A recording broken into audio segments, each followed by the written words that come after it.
أعوذ بالله السميع العليم من الشيطان اللعين الرجيم. بسم الله الرحمن الرحيم. الحمد لله رب العالمين. وصل يا ربي على محمد وآله الطاهرين. اللهم صل على محمد وآل محمد وعجل فرجهم وعجل لوليك الفرج يا كريم واجعل فرجنا بفرجه يا أرحم الراحمين. توكلت على الله العظيم. رب اشرح لي صدري ويسر لي أمري واحلل عقدة من لساني يفقه قولي. رب يسر ولا تعسر وتمم بالخير. آمين يا رب العالمين. عزیزان گرامی، آج علم کلام کا یا علم الکلام کا درس نمبر 100 ہے۔ اس درس کے اندر ہماری بحث کس چیز کے ساتھ ہے؟ کل ہم نے انٹروڈیوس کیا تھا مباحث عدل یا مبحث یا مباحث، مبحث یا مباحث۔ مبحث میں بہت سارے مباحث بھی آ سکتے ہیں، ایک ہی مبحث پورا بریکٹ بھی ہو سکتا ہے، واحد بھی استعمال کر سکتے ہیں، جمع بھی استعمال کر سکتے ہیں۔ عدل کی بحثیں یا عدل کی بحث دونوں صحیح۔ تو کل ہم نے کہا کہ عدل کی بحث صفات الہی میں بہت اہم بحث ہے، اور بہت اہم ہونے کی وجہ سے اس کو الگ سے کتابوں کے اندر زیر بحث لایا جا چکا ہے۔ اور ہمارے یہاں بھی اصول دین کے اندر پہلی اصل توحید ہے اور دوسری اصل عدل ہے، حالانکہ دوسری عدل پہلے کی ایک جز ہے، پہلے کا ایک حصہ ہے، لیکن اس کو الگ کیا گیا ہے۔ کس لیے الگ کیا گیا ہے؟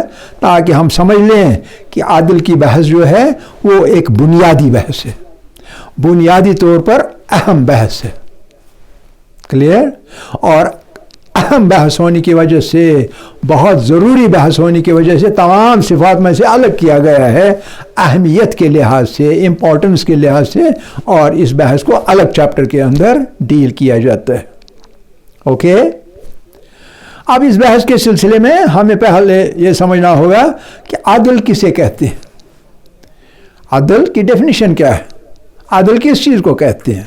تو عام طور پر بہت سارے عدل کے معنی پیش کیے جاتے ہیں، لیکن سب سے جو کمپریہنسو تعریف عدل کی ہے، جس میں ہر کچھ آتا ہے، ہر چیز اس میں سما جاتی ہے، کمپریہنسو، جامع، جس میں جمع ہو جاتی ہے ہر بات۔ ایک نے ایک بات کہی وہ بھی درست ہے، دوسرے نے دوسری بات کہی وہ بھی صحیح ہے، تیسرے نے تیسری بات کی ہے وہ بھی کریکٹ ہے۔ تو یہ سب کی سب باتیں جب ایک ہی تعریف میں آ جاتے ہیں تو اس تعریف کو ہم کہتے ہیں یہ جامع تعریف ہے، یہ کمپریہنسو ڈیفینیشن ہے۔ ٹھیک ہے نا؟ تو یہ کمپریہنسو ڈیفینیشن جو بتائی جاتی ہے وہ یہ ہے کہ ہر چیز، عدل یعنی ہر چیز اپنے صحیح مقام پر رکھی جائے۔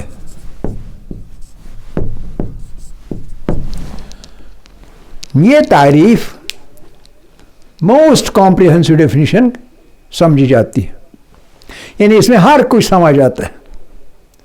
جب آپ کسی بھی چیز کو اپنی جگہ رکھیں تو اسی کو عدل کہا جاتا ہے۔ جب اپنی چیز سے آپ بدل دیں، اپنے مقام سے کسی چیز کو اپنی جگہ سے بدل دیں، تو وہی عدل کا اپوزٹ ہے، ضد ہے۔ اور وہ اپوزٹ کیا ہے عدل کا؟ عدل کا اپوزٹ ہے ظلم، ظلم یا ستم۔ باپ کو باپ کی جگہ رہنا چاہیے، بیٹے کو بیٹے کی جگہ رہنا چاہیے، باپ کو باپ کا رول کرنا چاہیے، بیٹے کو بیٹے کا رول کرنا چاہیے. اگر ایسا ہوا تو یہ عدل ہے. اب اگر بیٹے نے باپ کی جگہ لے لی اور باپ کو ٹریٹ کیا جیسے وہی اس کا بیٹا ہے، دتکارا، ڈانٹا، اس کو اپنے شکنجے میں لایا، اس پہ جبر کیا، تو اس لڑکے نے عدل سے کام لیا یا ظلم سے کام لیا؟ ظلم سے کام لیا. کیوں ظلم سے کام لیا؟ وہ کیسے ہم کہہ سکتے ہیں؟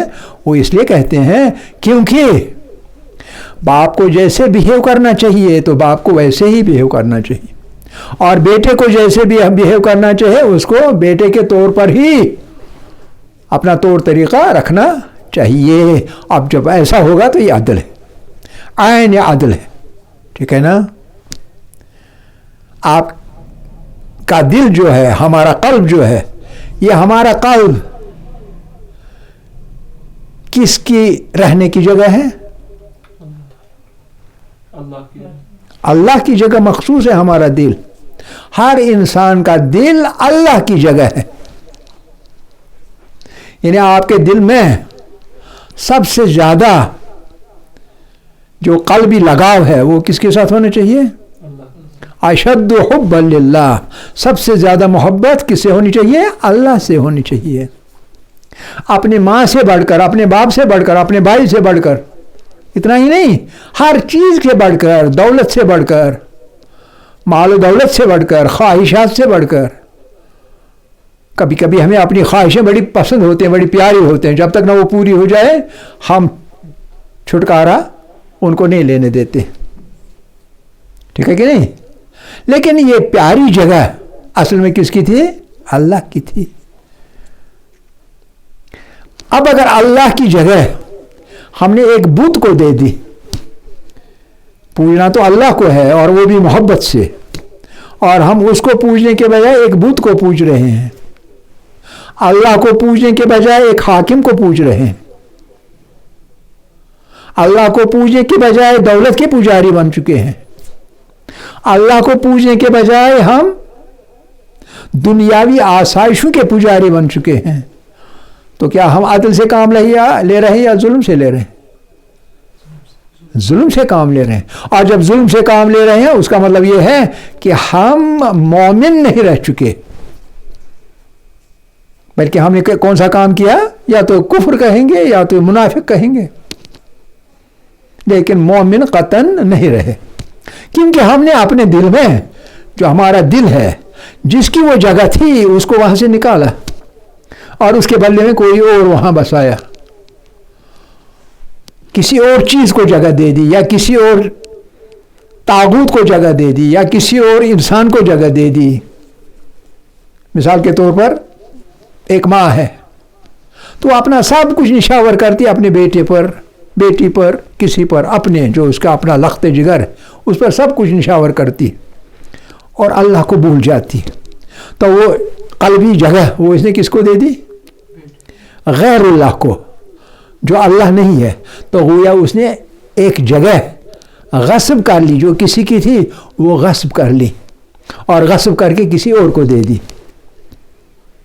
آپ سمجھ لیجیے اسلام کیا ہے، ایمان کیا ہے.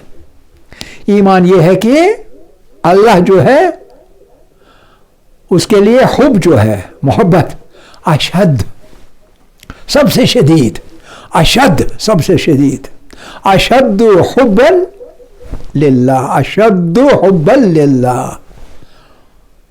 حب کے لحاظ سے، پیار کرنے کے لحاظ سے، محبت برتانے کے لحاظ سے آپ کس کو سب سے زیادہ محبت برتیں گے؟ اللہ کو. تو گویا ہم نے مقام بدل دیا، صحیح مقام پر ہم نے اس چیز کو نہیں رکھا جس کا نام ہے اللہ جل سبحانہ تبارک و تعالی. اس کو ہم نے اپنا مقام نہیں دیا، بدل دیا مقام. تو اسی کو کہتے ہیں بدل دینے کو ظلم کیا. اور عدل کہتے ہیں اگر ہم اس کو اپنی جگہ رکھیں. اپنی جگہ رکھنے کا مطلب ہے کہ ہم قلب میں کس کو جگہ دیں گے؟ اللہ کو. لیکن اللہ نے کہا ہے کہ وَلِلْوَالِدَيْنِ احسانا، احسان کرو تو والدین کے ساتھ کرو. یعنی والدین کے ساتھ ہمیں ایک لگاؤ رکھنا ہے، تعلق رکھنا ہے، لیکن کس چیز کا؟ احسان کا، رحم کرنے کا.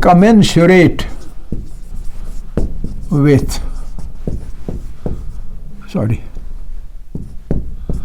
commensurate with,